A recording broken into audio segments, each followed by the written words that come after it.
Assalamualaikum warahmatullahi wabarakatuh.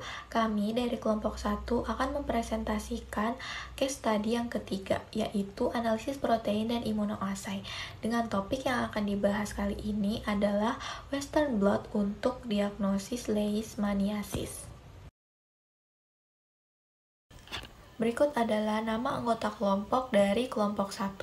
Yang pertama ada Alifa Syakila Khaira Widiatmoko dengan NIM 236131153, dan saya sendiri Rensi Auliasari dengan NIM 236131156. Ada Ataya Fairuz Salma dengan NIM 236131188, Jovita Zahra dengan NIM 236131189, dan yang terakhir ada Azhara Zahrani Kifli dengan NIM 236131191. Baik, di sini saya akan menjelaskan tentang spesimen yang digunakan. Yang pertama itu ada cara pengambilan spesimen. Untuk darah utuh diambil sebanyak 5 mili dari setiap individu, pasien CL, kontrol sehat, dan pasien non-CL. Proses pengambilannya yaitu darah diambil menggunakan teknik standar, lalu setelahnya serum dipisahkan dari darah utuh untuk digunakan dalam analisis immunoblotting. Yang kedua, itu ada bagian spesimen yang dianalisis. Bagian spesimen yang dianalisis adalah serum yang dipisahkan dari darah utuh tadi.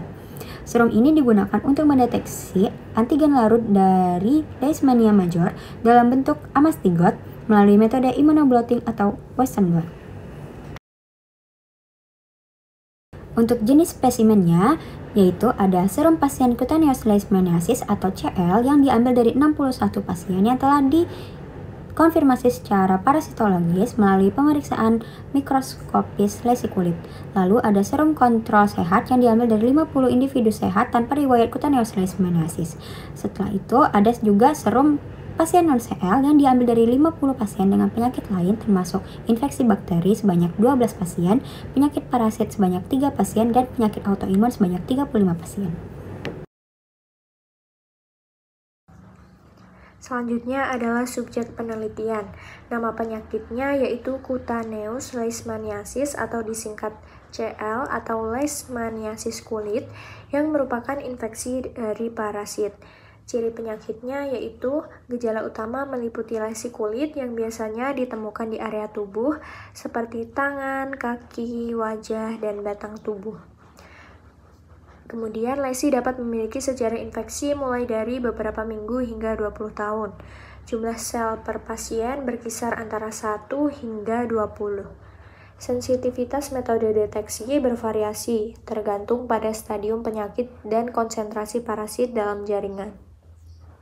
Penyebab penyakit ini yaitu parasit dari genus Leishmania, terutama Leishmania mayor dan Leishmania tropica, dengan beberapa kasus jarang disebabkan oleh Leishmania infantum. Parasit ini juga ditularkan melalui gigitan lalat pasir yang terinfeksi. Selanjutnya adalah metode penelitian. Metode yang digunakan adalah SDS-PAGE dan immunoblotting atau Western blot. Dengan cara pengujian, yang pertama, persiapan sampel. Pada persiapan sampel, serum diambil dari pasien yang diduga menderita Leishmaniasis cutaneous atau CL sebanyak 60 pasien, pasien non-CL sebanyak 50 pasien, dan kontrol sehat sebanyak 50. Yang kedua, persiapan antigen. Pada persiapan antigen, Leishmania major dikultur di medium Schneider. Parasitoid diproses dengan pencucian PBS selama 3 kali, sonikasi, dan pembekuan pencairan berulang untuk menghasilkan antigen larut lalu disimpan pada suhu minus 20 derajat Celcius. Yang ketiga, elektroforesis gel SDS-PAGE. Pada proses ini, protein antigen dipisahkan menggunakan gel SDS-PAGE yang berisi 5% staking dan 15% separation gel selama 1 jam.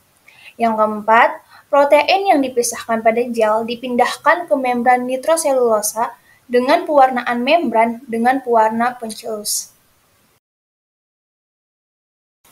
Yang kelima, memblokir membran dengan dipotong menjadi strip dalam larutan susu skim 5% selama 2 jam untuk mencegah ikatan non-spesifik.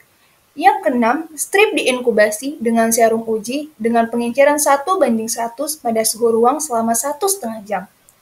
Yang ketujuh, dilakukan pencucian sebanyak 3 kali, lalu strip diinkubasi dengan anti-human IgG-R yang terkonjugasi dengan Horseradish peroksidase atau HARP selama 1 jam pada suhu ruang. Lalu, membran dicuci 3 kali untuk menghilangkan antibodi yang tidak terikat. Yang kedelapan, substrat DAB atau diaminobenzidin ditambahkan untuk menghasilkan warna sebagai tanda adanya antigen yang berikatan. Selanjutnya, saya akan membahas mengenai interpretasi data hasil penelitian. Yang pertama, ada metode.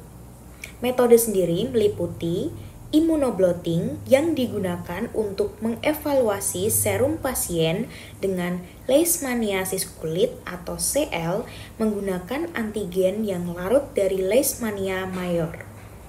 Kemudian, sebanyak 61 sampel serum pasien CL, 50 sampel kontrol sehat, dan 50 sampel pasien non-CL diuji. Selanjutnya, protein antigen dengan berat molekul 14-135 kDa dianalisis. Kemudian yang kedua ada hasil.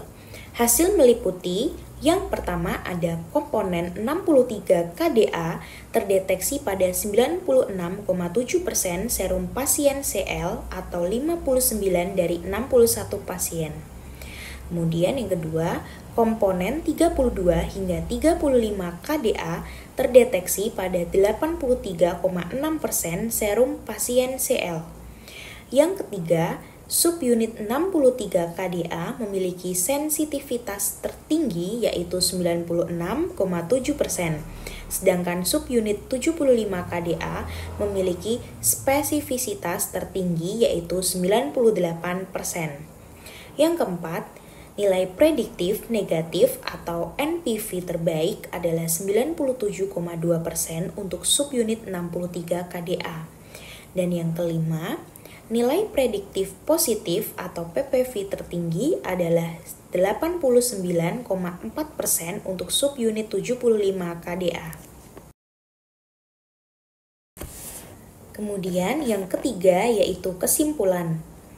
Immunoblotting dengan subunit 63 kDa menunjukkan sensitivitas tinggi untuk mendeteksi CL, sehingga menjadikannya alat diagnostik yang efektif. Kemudian, subunit 75 kDa relevan dalam memastikan spesifisitas diagnosis. Berikut ini adalah cara interpretasi. Yang pertama ada sensitivitas, yaitu kemampuan tes untuk mengidentifikasi pasien dengan penyakit atau positif sejati. Dalam penelitian ini, pita 63 kDa memiliki sensitivitas 96,7% yang menunjukkan bahwa hampir semua pasien CL terdeteksi oleh komponen ini. Kemudian, yang kedua ada spesifisitas, yaitu kemampuan tes untuk mengenali individu sehat atau non-CL atau negatif sejati. Subunit 75 kDa memiliki spesifisitas yang tinggi yang menunjukkan hasil positif pada komponen ini sangat jarang terjadi pada individu tanpa CL. Dan yang terakhir yaitu yang ketiga adalah nilai prediktif. NPV tinggi menunjukkan bahwa hasil negatif hampir selalu benar. PPV yang tinggi dapat memastikan bahwa hasil positif sangat mungkin benar.